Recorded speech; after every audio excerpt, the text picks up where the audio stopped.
Hey everybody, it's episode 135 of Making It. I'm Bob Clagett here with David Picciuto. Good morning, Bob Clagett and Jimmy Diresta. Good morning! And yeah, we also have Jimmy Diresta. What's up? What's up, guys? It's an early morning here in California. You guys know I'm in California, right? Yes, I knew that. I know. Did you know that, David? I could tell by how sunny it looks in your hotel room. All right. It's the first time I ever have light on my face. Every time we talk, I'm always in silhouette for some reason. Yeah, that is true. Yeah. Well, it's way earlier. We usually record late afternoon, and now it is mid-morning for us, early morning for Jimmy. Yeah. Well, because I have a busy day, so I just have no idea. You know, guys, everybody knows I'm working on a TV show. I just can't say what it is or what it's about, but it's all day long. It's been like 14-hour days. Because on Saturday, we work Saturday night. We went to like 9:30, 9 o'clock at night. So today they have to make up, I think it's union rules. So instead of starting at 6 a.m., which is what we usually do, well, they pick me up at 6. We start at like 6:30. Today, everything is moved over a couple hours because I think we went so late on Friday. I'm assuming they give us the notes the night before, the call sheets that say what time you got to be ready in the morning. And consistently, it's been pickup for me at 6 a.m. But today, pickup is at 9:30. So I get to Crazy. exercise before work instead of after, which is something I've never done in 5 years. I haven't exercised ever. Now I'm exercising every day, so I feel really good about that. Nice. I mean, are you feeling good about it? Like you actually feel good, or are you just tired because of it? A little Are of you at that everything, point? but I'm tired for good reason as opposed to staying up till 6 in the morning editing video, which is usually what I've been doing, which is usually why I'm tired. But I'm really trying to get in just at least an hour in the gym, run on the treadmill, get warmed up, and then lift weights, which used to be my old routine. What happened with me is since I cut my finger, I have no excuse now. That's been so many years ago. That excuse is so stale. But when I cut my finger, I couldn't exercise because the bone needed time to graft. And so what I was doing right up until my injury, I was exercising and jogging all the time. And then when that happened, everything just completely halted and it never got picked up again until this week. So that's 6 years. It took me 6 years to put on 25 pounds. And so now I'm going to try and lose it. See what happens? Lose it in 6 months. Now I'm going to try and lose it in 6 days. That's what I'm trying to do. Nope. For episode 3. I'm just kidding. That's ambitious. No, I just think I'm here. I have no excuse. Like I don't have too much to edit. Obviously, I haven't been creating a lot of content. I've been doing a lot of behind the scenes stuff, but I need to wait to show that. So this vlog, that I'm going to try and put together today, is going to have just a couple of little smatterings of like kind of behind the scenes stuff, but I can't really explain it.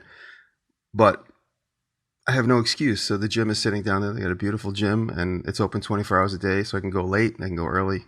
So that's going to be my new focus for a couple of weeks. So Nice. That's a good thing. When this is over in a few weeks, I would love to do a show where we just interview you and talk about the process of how a TV show works. Oh, sure. Yeah. I've been sending you guys pictures of some of the craziness. We shoot with one camera. This show is being shot with 20 cameras.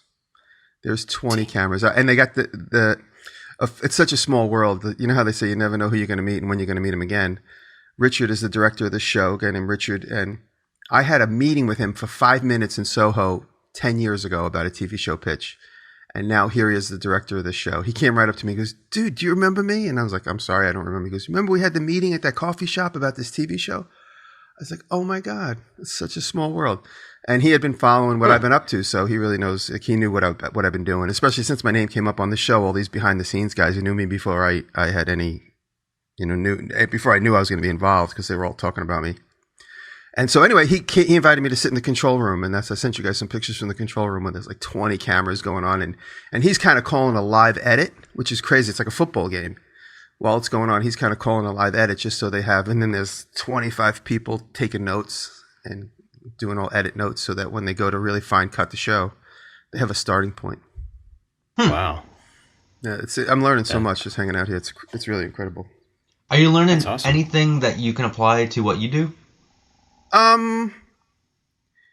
Yeah, definitely. Yeah, like it's just a little bit of comedic timing because I'm hanging out with two super funny people, and they're just always so funny. It's really amazing. And so they're just learning from the pros. There's a writer on staff, a comedic writer, so I'm just listening to him and watching him kind of dissect the chemistry of comedy and some of that stuff. And like everyone said, he's got an assistant, so the two of them are always pounding on the computer, and then they run around with printouts and hand it to everybody, and then they're kind of doing like little cold reads on the side between takes. It's kind of funny.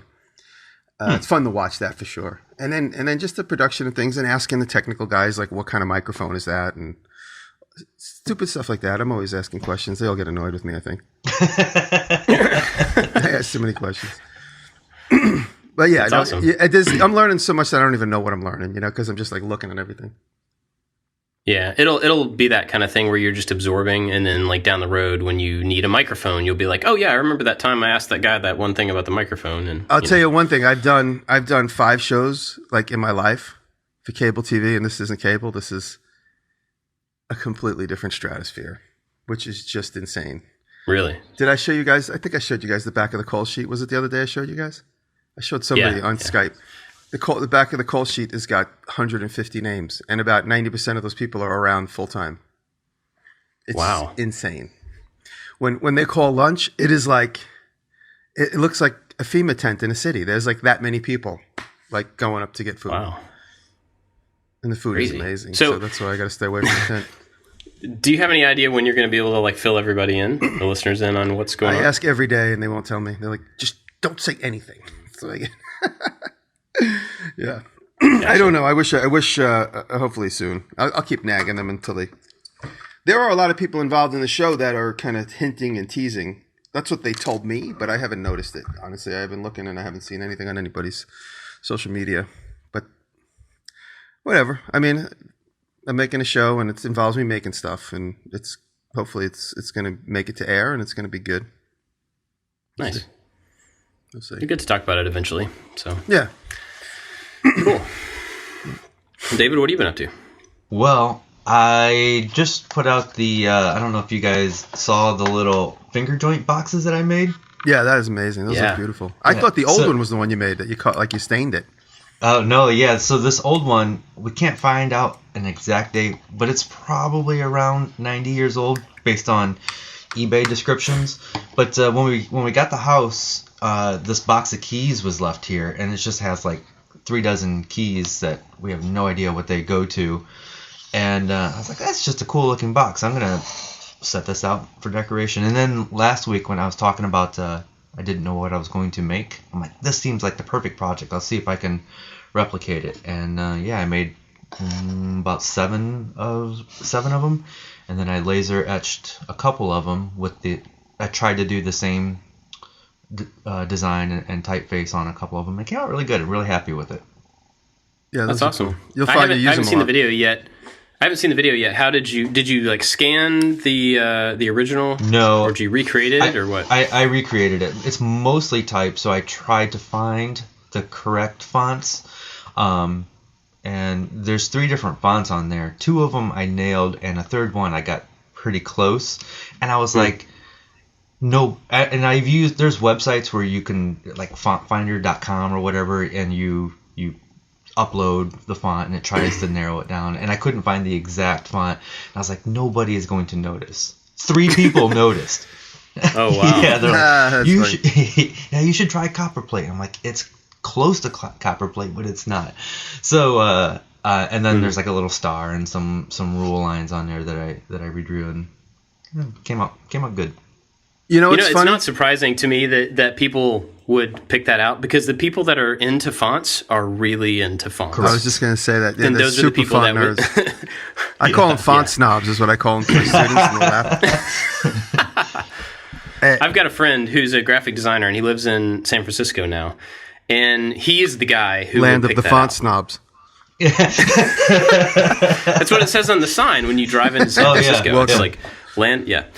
No, he's the type of guy, awesome guy, good friend of mine, but he's the guy that would, be able to pick that out just without even thinking about it. Like, that's just where he spends his time and all of his attention. So it's not surprising. About vintage fonts are really beautiful fonts to look at. A lot of them were just made up by the hand painter who painted them. If it's painted on a building or painted on a advertising sign or something like that. But it's really, as a graphic designer and looking for inspiration for new stuff, it's good to go back and look at old fonts and do what you just did. Like, you actually studied them to try and replicate them. So you had to really take a close look at the detail, where the serifs were, if they were serifs or if they were really minute serifs. And Letter structure is really important. And a couple things that I noticed here, like some of the leading between the lines is different, so it's not consistent, and some of the kerning between the actual letters are not consistent either. Because when I do find what I think is the right font, and then I overlay it on top, like 90% of it works, but there's a couple weird spacings in there, and so it's kind of it was a fun little experiment. Yeah. Yeah. Do you remember, David, when you were at our place and we went to some antique shops, right? So we looked at a bunch of stuff. Do you remember that letter setting kit we found? Oh, yeah. Did you know what that's called? I do not. I'll describe it. Maybe Jimmy will understand or know what it's called. We found this thing, and it was a box with almost like a little armature and it came with letters, and you would set the letters up and put one end of this armature in the letter, and then the other end would hold a pen. And so you would move the pen, and it would follow the path of the hardened letter and like trace it. So you could set up with the letterpress called a pantograph? pieces. A pantograph? Oh, is that what you would? Okay, I guess that so makes one sense. thing follows the letter that's a template, and then another point draws it somewhere else. Yeah. Yeah, it's called a pantograph, and you could adjust those pivot points so that the output letter is bigger than the actual letter itself. Yeah, that's pantographing. That's a way of. It used to be an old way of blowing drawings up. So you'd have the trace pen trace a drawing or even the outside of a pattern, while the other one is drawing it bigger. And it's a matter of where those four arms cross and how big that drawing will output. I bought an antique pantograph. It's like kind of an architectural tool. It was really well made. It's like made by like Faire or something. And I never got a chance to play with it. And while we moved, I gave it to my buddy Ryan, who will definitely use it. So I can get it back from him and demonstrate it. It was like a really well made one. I bought it when we were at Maker Faire last year, a couple years ago when we were all together, all the Europeans and all of us. We were at Maker Faire flea market on a Sunday. I bought it last year. Neither of us were there. Oh, I'm sorry. Yeah. Oh, speaking of Maker Faire, there are some people that are pretty upset with you. They're gonna have to take it up with the network, not me. Myself included. I just want to rub it in again. I know. I waited till the last minute. That's why I didn't announce it earlier, because I was like, this is like, I'm in fantasy land, and the fantasy I could like wake up from a dream and be like, forget it, we were just kidding. So that's why, plans always change, and so I waited till the last minute, and it does, I can't. Sorry. It's okay. I'm just giving you a hard time because I don't have a lot of things to give you a hard time about, so I'm taking advantage of this one. No, I feel bad because I wanted to wait till the thing either whole shebang got canceled, or they said I don't have to work on that day, but it's not possible. Yeah. No, it's cool. It'll be fine. For people who are going to Maker Faire, my talk is still going to be going on. Jimmy just won't be there, but I don't know if I'm going to do it by myself or somebody else is going to sit in. We're trying to figure that out right now. But it's still going to happen. And I wanted to point out, because people have been asking me, this is the Maker Faire in New York, by the way, in case I didn't clarify that. There is going to be a hangout on Thursday night before the fair, put together by Matter Hackers and Ultimaker, I think. And it's all 3D printing talk. I'm going to be doing a panel discussion there. We're actually going to be doing talks there, not just hanging out. So there's that on Thursday night that I'll be there, and a bunch of other people are going to be there. And then I believe on Saturday night in New York somewhere, there's going to be another hangout by Matter Hackers and Inventables. So I don't know the details on that yet, but people were asking like if there's an official meetup or anything. And those are the two things that I am officially going to be at, and then at the fair as well. So, and I think David should come to the fair because that would be awesome. You could take Jimmy's space. We could make him super jealous. I was seriously considering it, and it's not going to happen now. I have other plans. Yeah, sorry. Gotcha. Lame. Other plans.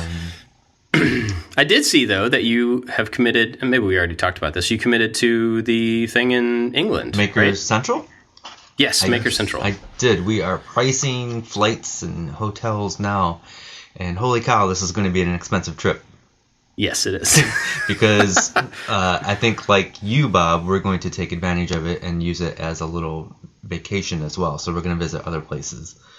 Yeah. And all I can see is how much this thing is going to cost me. Yeah.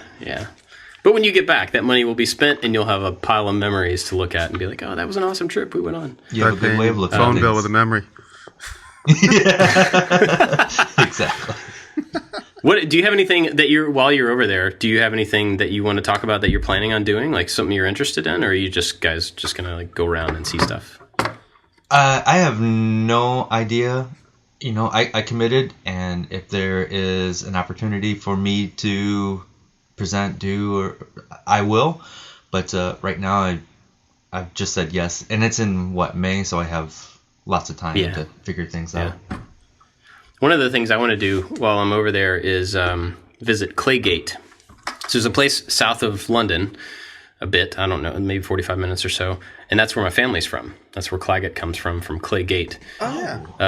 That's yeah, cool. and it's like a city, like a big city now, but it was started as a little, I don't know, a house with like a village around it, one of those kind of deals.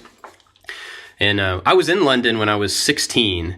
I was with a group, and one of the, I told somebody that, and one of the chaperones was like, "Oh, I will put together a trip for you to be able to go down there and visit it while you're here." And they like did the research and found the bus thing or the train or whatever it was, and they came back and said like, "Here's, tomorrow is free. You can go." And I was like, "I don't want to go to another place by myself. I'm 16. I'm like in another country." And then as soon as I got back, I really regretted not taking that trip because it's like, where our family's from. So I'm going to take advantage of it this time. Nice. Do that for sure. Yeah.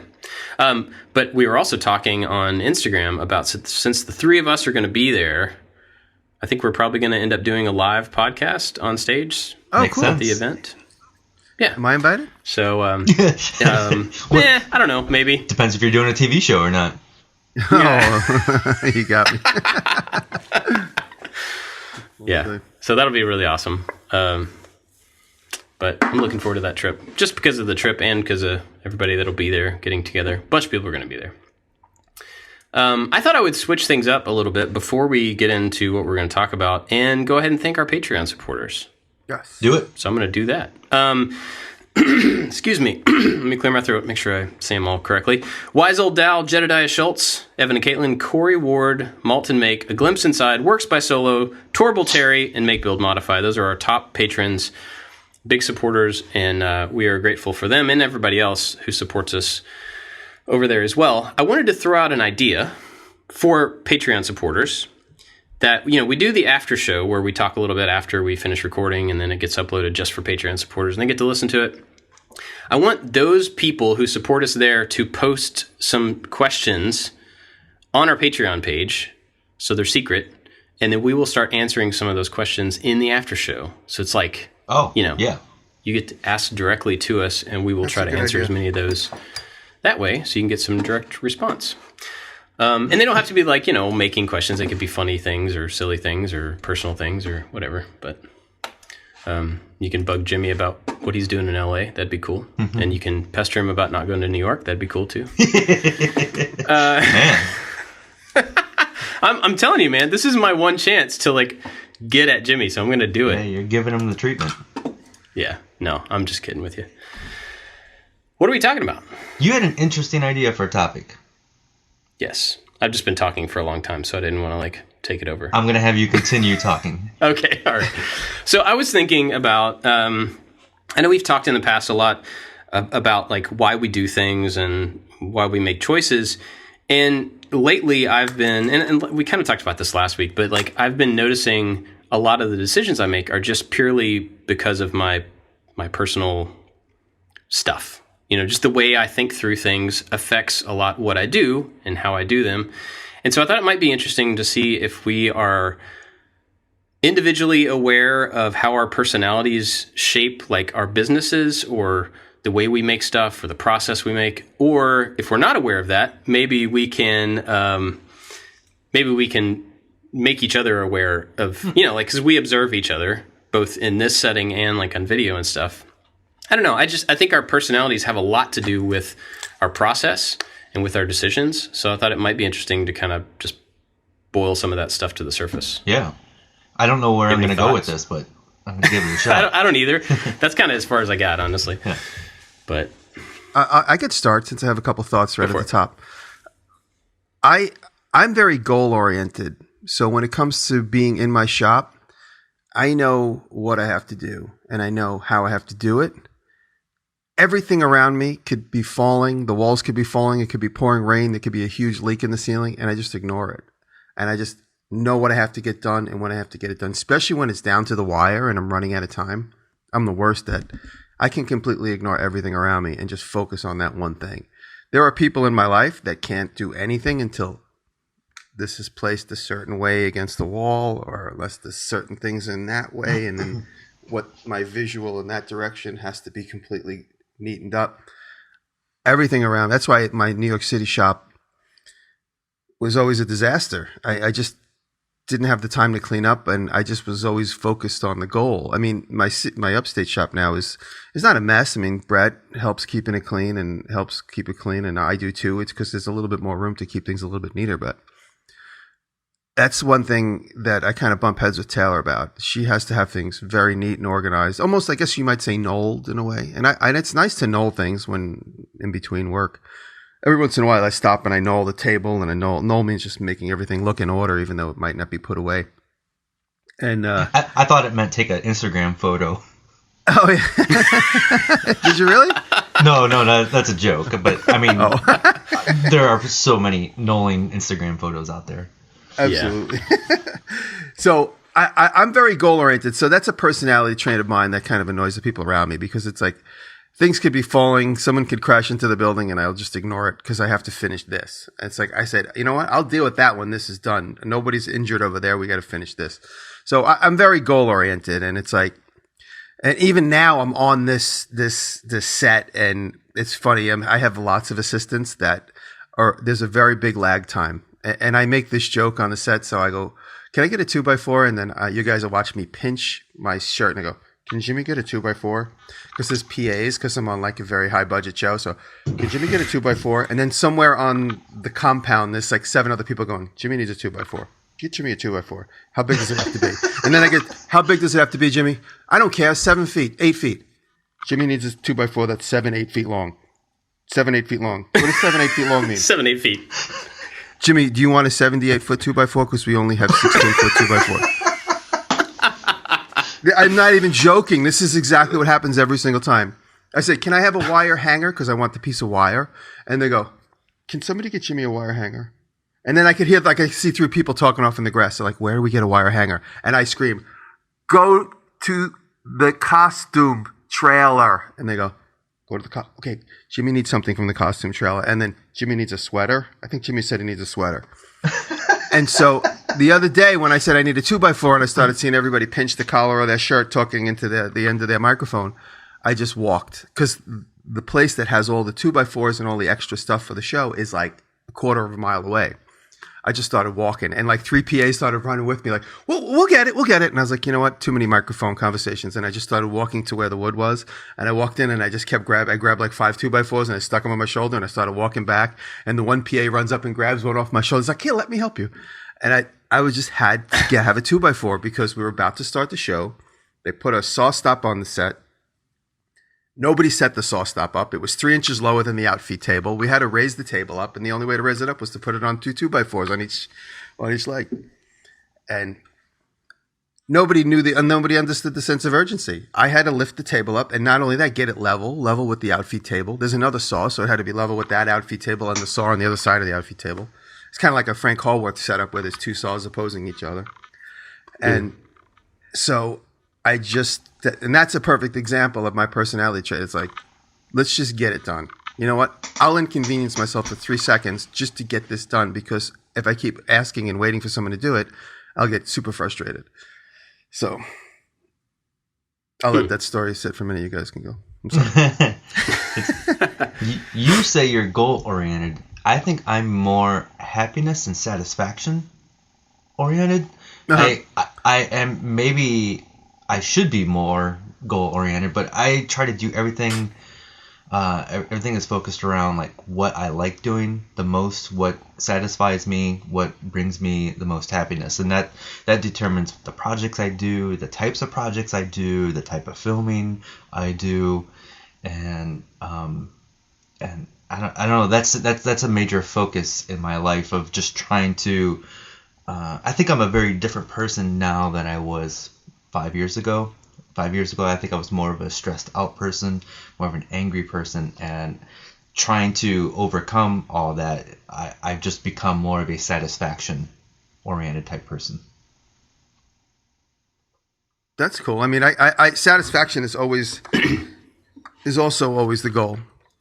To like when you make it, like when I made this rolling bar, and I really needed like another day with that rolling bar. I was almost hesitant to publish that movie because I needed one more day with that. And when the video was done, I looked at it and I said to Brett, "I'm going to sand this thing and paint it one more time." But I don't even know if that even happened. We just didn't have any time. So as far as satisfaction goes, I was at about 70% on that particular item. But I understand what you're saying. It's funny to hear you guys like say what you're oriented toward, because I have something different. I think I'm oriented toward productivity. Like, I think that's the thing that makes me feel accomplished, is when I've seen change happen. And I kind of talked about this before, where like growing up, I would always, like if I wanted to paint my room, I would always take a picture of the room first and then paint it and then take a picture after, just so I could see that, like, a measured change. And I think because I like to gauge things by the measured change over time, like I like to be productive. And so sometimes that means getting a project finished. Sometimes that just means making a space look different or whatever. But it's funny because I was trying to figure out, like trying to pull some of this stuff out of myself so that I was aware of it. And I started trying to look around at, like, how do you figure these things out about yourself?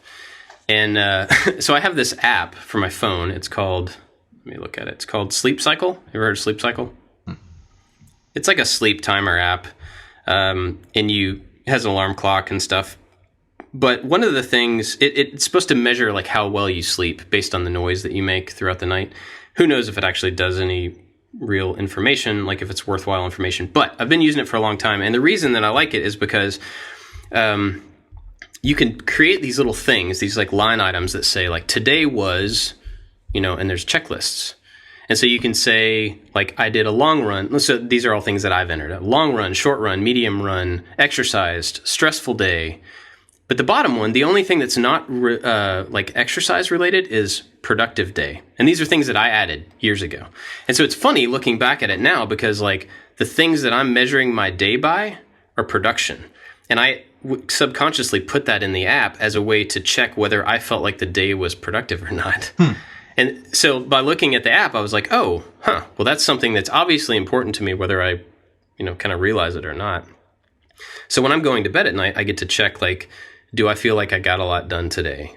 And that's a way for me to measure, to compare, like when I wake up in the morning, if it said I got a good night's sleep and I was really productive, maybe there's a correlation there, maybe not. But anyway, I think it's kind of interesting to figure out ways to find this stuff out about yourself. And in that way, like I was trying to look for stuff that I've subconsciously put in place that I can measure, like, whether it was a productive day or not. I think you can also figure out like ways that you make concessions for yourself. Like if you allow yourself a lot of time to do a certain type of thing within a day, that's something that's really important for you. And that probably has a big effect on, the choices you make. I don't have a concrete example for that, but yeah, for me, it's definitely productivity is like my biggest factor, I think. Yeah, you jogged something in my memory.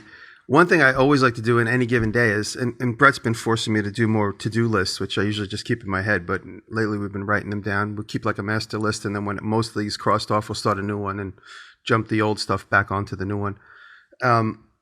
But one thing I like to do is always move every little job just up a little bit, even if I spend an hour on something.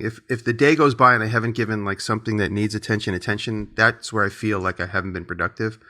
But the idea of moving every little thing along a lot or a little, everything a little bit forward. And I think I might have said this example once on the show. My friend Mike Dubno, we were at his house and he had the 600-pound Tormac machine on the sidewalk in front of his brownstone. And he goes, can you help me? And he happened to be very sick at the time. So it was just me and Welder and his brother helping move the machine. And we didn't know how we were going to get it down the stairs, but I just kept moving it. Like I go, let's just drag it over the threshold of the sidewalk. down into the garden, past under the steps, down into his dining room, and he just kept saying, "How are you going to get it down the stairs?" I go, "I don't know, but we know it has to get over there. At least it has to be over there before it has to be right at the steps before it goes down the steps." I go, "There's going to be no way in the world you're going to set this thing up in your dining room, right?" He's like, "No, it has to be downstairs." I'm like, "All right, so that means it has to be on the top landing of the stairs at one point." He goes, "You still don't have a plan to get it down the stairs?" I'm like, "We'll figure that when we're over there." That's it. But between now and that happened, this has to at least get over there. And he pointed that out to me. He goes, "It's so funny because you just unconsciously keep moving it closer and closer to the goal without really a plan." He goes, "But you know that this part has to happen anyway." So that's an example of me moving every little project further along in the shop, whether it's a video or an edit. Like even today, I came back from the gym before I called you guys, and I sat down and I said, I got whatever, 10, 15 minutes. I just do 10 and 15 minutes of my vlog. And if I finish a section of the vlog, one of the segments, then I feel like I've gotten a lot done. It's that less more that I have to do down the road. So the idea of being productive or productivity, just moving every little thing along a little bit. One of the things that I find super satisfying for me is finding the perfect procedure to do something or just a sequence that makes things more productive for me. So back when I was recording music every day, I had my template set up in Logic, and so when I would start that template, it would have all the tracks that I needed, and I had the keyboard at the ready, so I could record at any time and be ready to go. And then these days, it's more camera focused. I keep changing the camera that I use. I keep changing the gimbal or the tripod or the monopod, and even within my camera, I have all the white balance. Everything is on manual mode in my camera, so I have the white balance set, the exposure, and the gain. And so when I get it into the computer, everything is already ready to go. I have a preset that I just drop on everything, and it adds just a little bit of contrast. And that process is so satisfying. When I find something that works, that just makes me so happy, and it speeds up my productivity. So even I would joke with my friend back in the day when we would talk about our music setups and how quick we were able to just turn on the computer and start recording because everything was in the ready.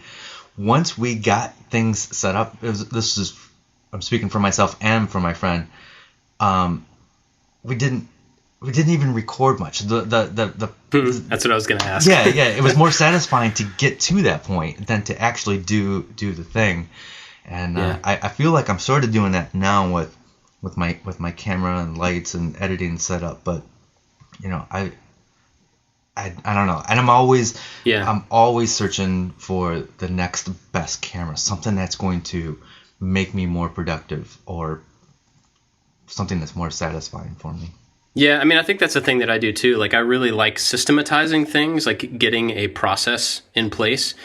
And I think there's I've gone through the kind of swing of emotions about that, where I'm like, oh, I actually enjoy, putting together a system more than I enjoy using the system, which was something I was really helpful in software development, right? Because I don't care about actually using an app. I want to make an app. I want to make a structure that an app can be built on without actually building the app on it or something like that. It's useful in that situation, but when you're creating content, that's actually pretty counterproductive because you need to create content, not create systems to, for content creation.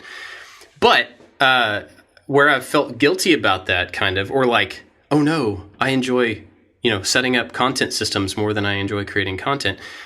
I think like we can get kind of scared about that. Like maybe I'm doing the wrong thing. Maybe I'm in the wrong part of this job or whatever.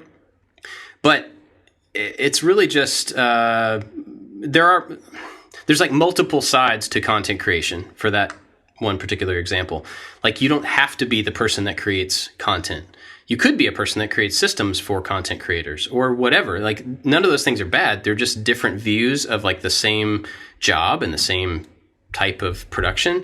So it's like totally okay to be interested in, I'm saying this to myself. It's totally okay to be interested in part of it and not all of it, We're all around the same age, so you guys remember the shift from film to video? Do you remember how many laborious, overdrawn conversations people had about Oh, yeah. How the quality of video versus this and this camera and that camera.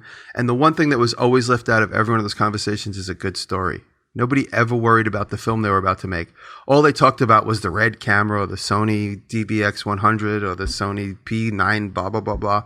And I used to get so annoyed. I'm like, you're talking for hours and hours and researching hours and hours about a camera, and you don't even have an idea that you want to shoot.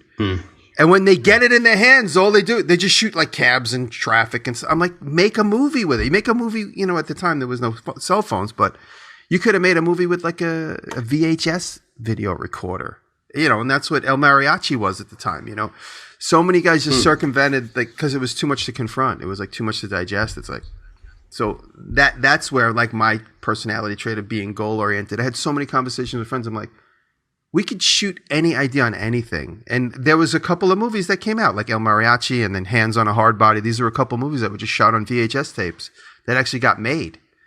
And at the time, I'm like, look, we're sitting in, Angelica movie theater watching a movie that was shot on VHS. And you're sitting here like going on and on about the Sony or the Red camera. I'm talking directly to a couple friends of mine. They'll never listen to this, but because they're too busy researching the internet.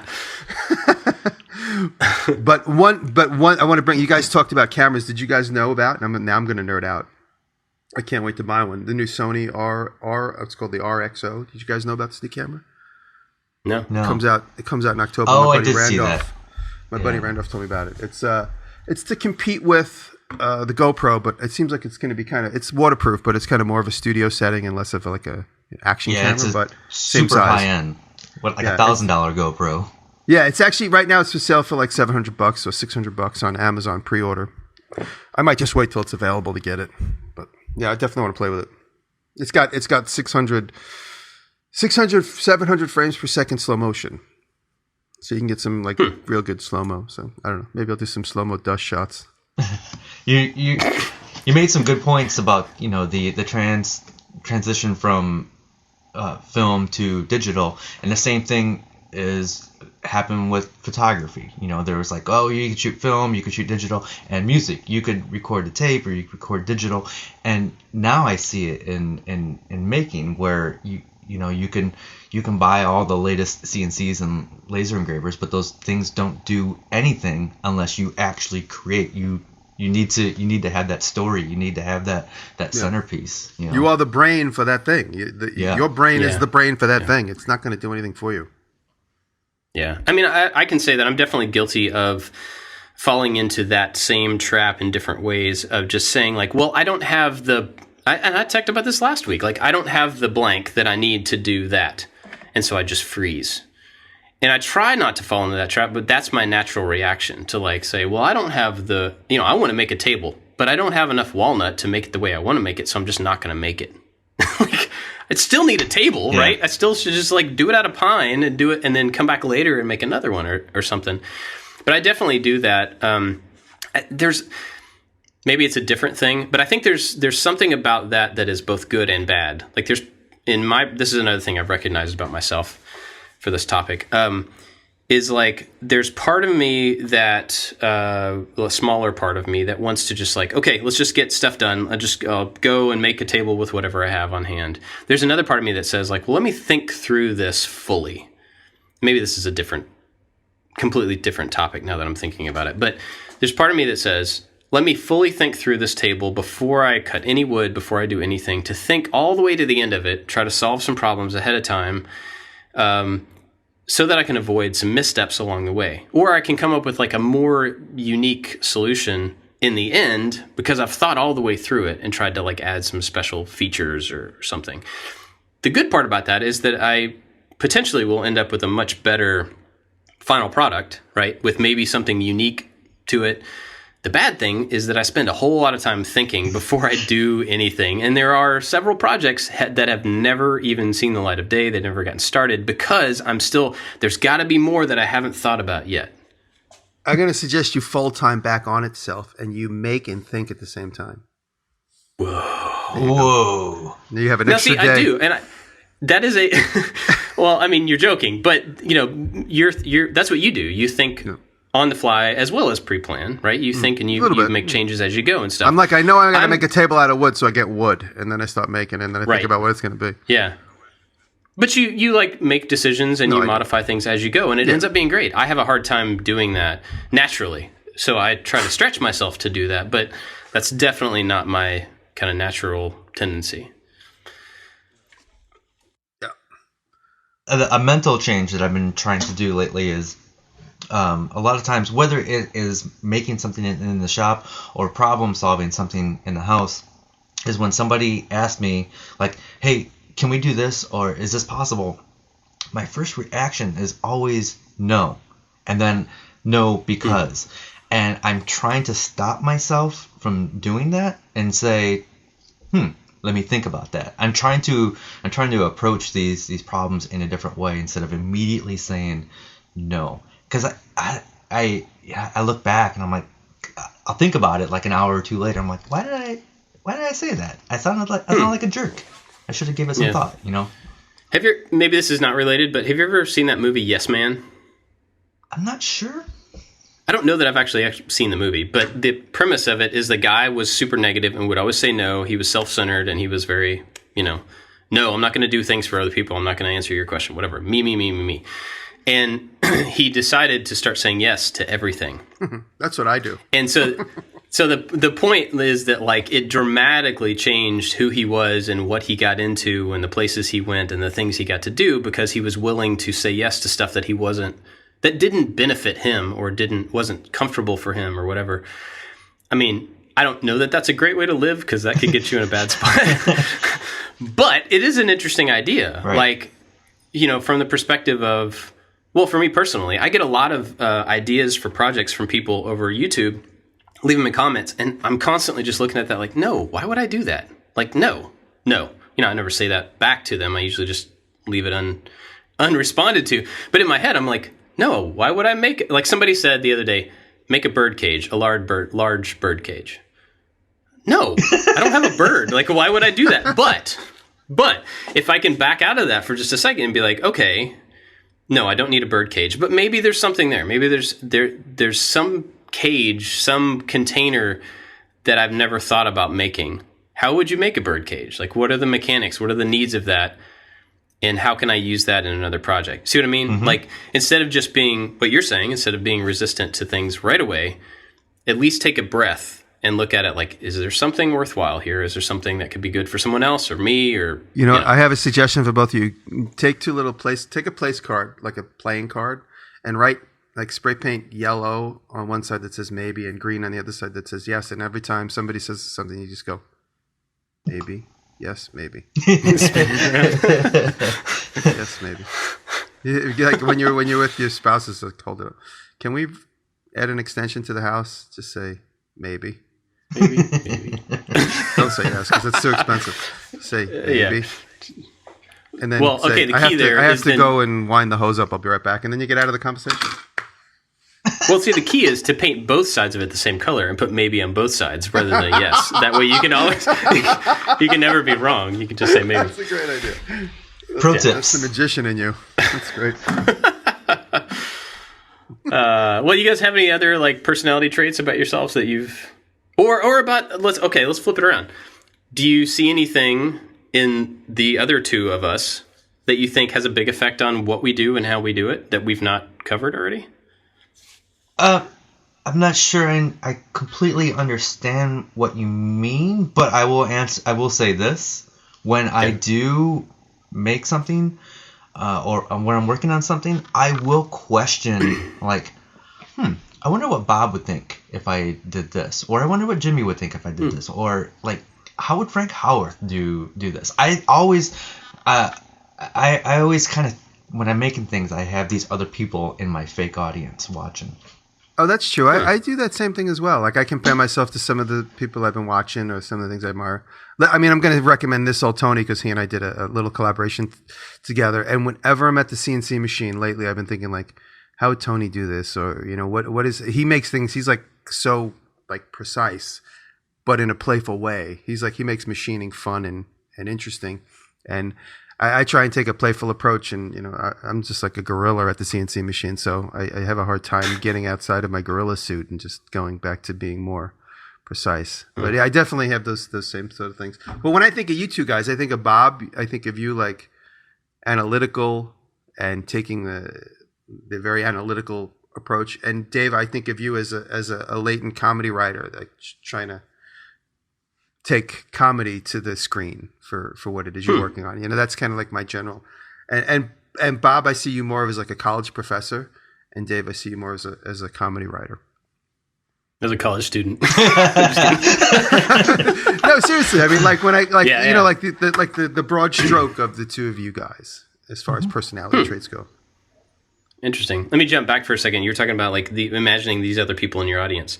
It's funny because I do that too, but in an opposite way. And this isn't intentional, but I've caught myself doing it several times. And maybe it's good. I don't know. But I've done a few things, or I've thought through, like, okay, I'll make this way. And my immediate response to that internally is like, who are people going to say I'm ripping off?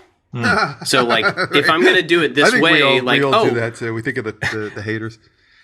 Well, it's not really it's not that. It's more like, okay, if I'm going to do this way, I learned this process from Jimmy, from watching one of Jimmy's videos. So people are immediately going to say that I'm ripping him off.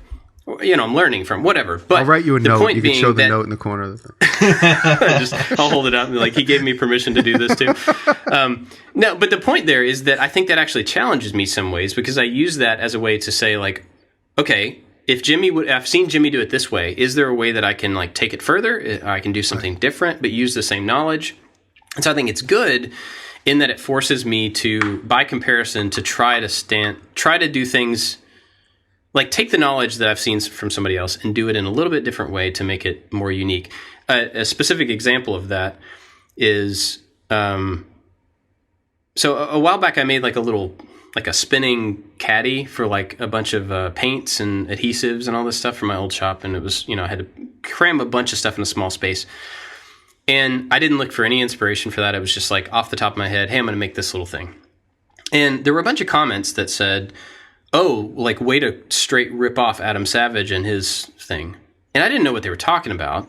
And so I actually asked one of the commenters, like, can you give me a link to the thing that you're thinking of? And he gave me a link. It was an entirely different project. Not at all, like not even the same thing. They were both like organizers. That's about where they ended. But the point is, like, now for the new shop, I'm thinking about making this rack to hold clamps on one side, on the other side, a bunch of supplies, so that I can have a rolling supply rack to take around. Like, I'm blessed now with a big enough shop that it's kind of annoying to carry a whole bunch of clamps from one end of the shop to the other. So I'm going to make a big rack to have all these supplies with me. So I'm in the shower this morning. I'm thinking through this rack and like how I can build it. And my first thought was, how did Adam do it? I need to go look that up so that I can do it differently. Not out of spite or anything, but like, so to avoid that comparison, to use the good parts of what I see other people doing, but a way to make it my own and to make it stand out and to make it useful. Because like if I rehash what somebody else does, that's not necessarily useful. And then also useful. You got to make it personal for you, because there's supplies that only you use in conjunction with other supplies that only you use, and how you're going to organize them together for what it is your workflow is. Right. Yeah. So I think it's an interesting thing about myself that, you know, like I do that same kind of comparison, but not from an inspiration standpoint, more as to be differentiated. Maybe it's a pride thing too. I can fully admit that. Well, I think we all do that either consciously, like you're talking about, or subconsciously, is where we see, you know, like some of the bigger and I think some of the bigger influencers on YouTube, as far as influencing other YouTubers, is like someone like Frank Hallworth, who takes such a special approach to stuff, and people like Mateus, who are constantly like pushing the envelope on all little this and that. So I think I know me from my personal experience. I'm constantly like looking at something and seeing what they've done and taking the inspiration from it, and then regurgitating it in my own way. Make sense? Yes, except that I don't want to see a video of you regurgitating things in your own way. Well, it's funny the way, like I talked about this before, but Dave, how you and I met, I made this stool, and then I published it, and then I reversed engineered the process of getting, I hope nobody else did something like this. And then the first thing that popped up was one you did. And then I wrote to you and I was like, oh, dude, I just did this blindly. I wasn't copying you. I hope you don't mind. And then that's how we became friends. Yeah, so I was like, holy crap, Jimmy Diresta just contacted me. to apologize for something I didn't get accused of yet. Did anybody ever accuse you of it? Maybe, but I mean, I'm like, I already cleared it. I got my note. Yeah. I got my note. I got my permission slip. Want to see the email? That's funny. Yeah. That's awesome. Well, you guys have anything else on this? That was fun. Yeah, that's it. I don't have anything else to say. No, we can think it. Maybe we'll throw it into the after show if we come up with anything else. Ooh. Okay. Well, you guys been watching anything cool? I know, Jimmy, you have so much free time while you're just sitting around on set in your like big old golden director's chair. Yeah. I have like 7 monitors in front of me playing everyone's channel. Nice. Like Casey, You guys watch anything cool? I was gonna say like Casey, I have The Godfather playing 24 hours a day, but it's everybody's channel. One thing I want to talk about, everybody go check out This Old Tony. He and I did a collaboration, and I think I showed you guys early on when we got started. We made the Knuckle Duster, and Tony wrote to me and said, "Hey, I really love your whimsical ideas and the funny, playful like concepts you come up with from time to time." He says, "I can make anything." He goes, "But from time to time I lack good, rich concepts." He goes, "Let's collaborate." So I said, "Give us a topic. What's a topic?" Just as a starting point. He goes, "Let's redesign the shop duster, the thing that you put at the end of the compressor hose to blow off your work." And the very first idea, I was in a cab a couple days later, and the very first idea I thought of was called the Knuckle Duster. And it's the blow gun combined with a set of brass knuckles. And it was just a joke because of the pun on the word knuckle duster. So I drew that out. And then I drew out like 6 or 7 other ideas. I sent all of them to him. And we zeroed in on the knuckle duster. And we did a couple pencil sketches. It was a great collaboration because we went back and forth a couple times, which really isn't in his video. We went back and forth a couple times and discussed the ergonomics of it and back and forth. And then I zeroed in on a design. And he keeps, when you watch his video, he makes it sound like I am like the full solid art director. And then I told him exactly, we went back and forth. He's being humble in that regard. But, and we settled on a design, and he just machined it from a block of aluminum and made the valve and the lever. And it's a prototype. He's going to send it to me, and we're going to take a close look at it. I'll show it in the vlog once I get it in my hand. I'm definitely going to talk about it today, though, in the vlog. But he dissects a project, and he really gives great insight. So he did 2 videos, the actual making of, which is kind of an abbreviated, and then he did the CAD version, which he works in SolidWorks, and then he jumped from SolidWorks to the cam in Fusion 360. So he talks about how he did all that. So take a look at This Old Tony's 2 videos in a row. The last 2 he posted about the Knuckle Duster that we designed together. I want to point out something really cool that you said, and you may not have even paid attention that you said it. But I wrote this down as a reminder for myself. You said to come up with a challenge just to reinvent something, and then you moved on. Yeah. But that's like such a fantastic point of like last week I was talking about being stuck. Like that sentence, right? That phrase, just reinvent something. That's awesome because no matter where you are, no matter what you have around you, you can look around and just pick a thing and say like, how can that thing be better? Ah, that's great. Yep. Thank you. Yep. The material card. So, Yes, I'm doing it. That's today's project. I was going to pick that video, This Old Tony video, if Jimmy wasn't going to, because it is the prototyping video is so well done. I'll be honest, I've never watched This Old Tony until that video came out, and instant subscriber because he explains he's so good. A lot of times I'm playing a video and it'll be in the background while I do other things. Like this one, I was just like stuck to the TV. I'm like, he's got your sense of humor. You really love his subtle. Like if you go back and watch, he's got so many videos like that are as well done as that. He's got such a subtle, really like cutting, funny sense of humor. So my backup pick is Kyle Toth's Rubik's Cube sculpture. Oh, have you guys seen that? Yeah. Yes. Really good and creative. Kyle was over at my house last week because the install was in Cleveland, a couple hours away, and I was talking like the thing that sets this sculpture that makes it so good is that it sits at an angle. It's not just like a cube on a base, but just floating. It's floating, and it just changes the look and feel of the whole thing and makes it super cool. Awesome. I haven't watched that video yet. It's in my list. My list is getting shorter. I'm actually starting to get through my list, which is great. I have music for this week. So I've talked about in the past, like my favorite drummer, Darren King, was in Mute Math. Well, it turns out, like a month ago, before their new album came out, he left the band, which is super lame and like a little bit heartbreaking. It's kind of weird that I care about it so much, but like it I don't know, it's weird. But their new album came out a couple days ago, and it is crazy. It's really good. But like it's really good from a songwriting perspective. They're great songs, great lyrics. It's a really cool like idea for an album and stuff. All the songs kind of work together. But from like a purely sonic standpoint, like just the sounds that they come up with and the way that they build these just insane. It's like usually when I don't even know how to say this. Usually when there's really good music, you can hear like, oh, there's a guitar, and that guitar has a really cool sound. You can hear the guitar thing.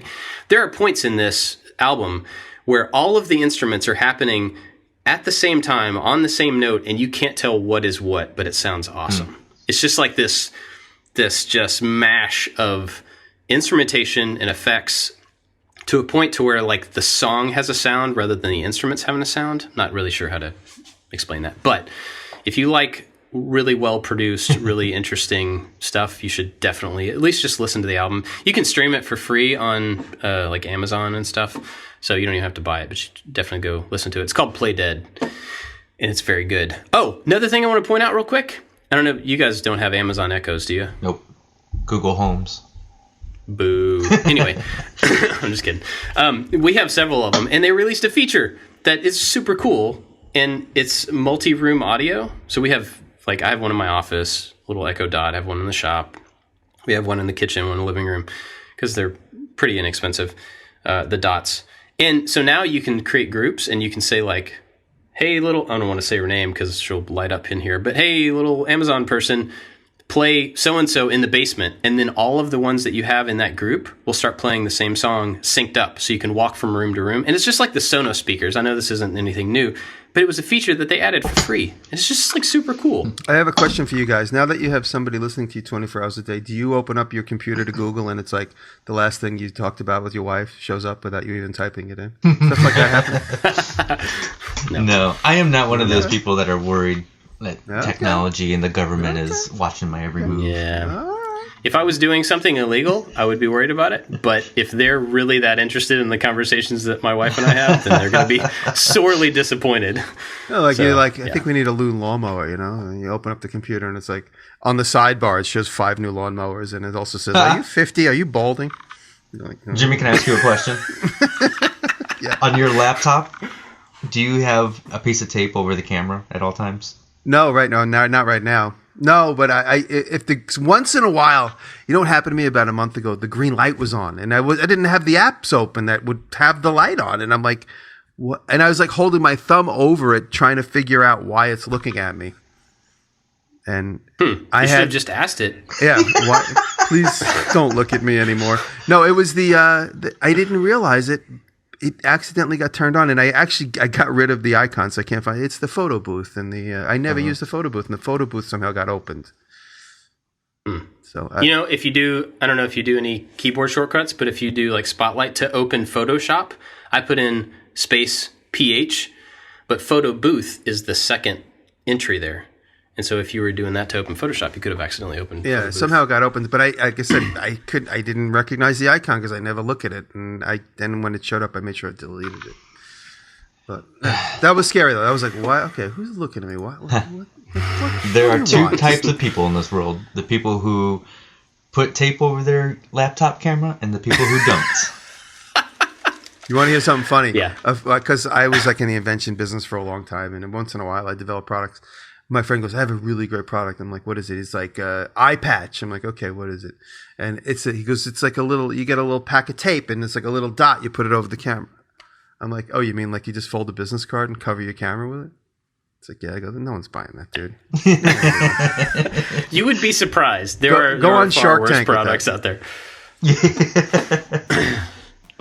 All right, cool. Well, you guys got anything else for this week? I'm done. I'm done. I'm done. Okay. You know what I love? What you know what I love? I love that we're done. And day starting today. That's what I love, is that we got this out of the way. Awesome. Cool. Thanks for listening, everybody. We'll see you next week. Later. Bye.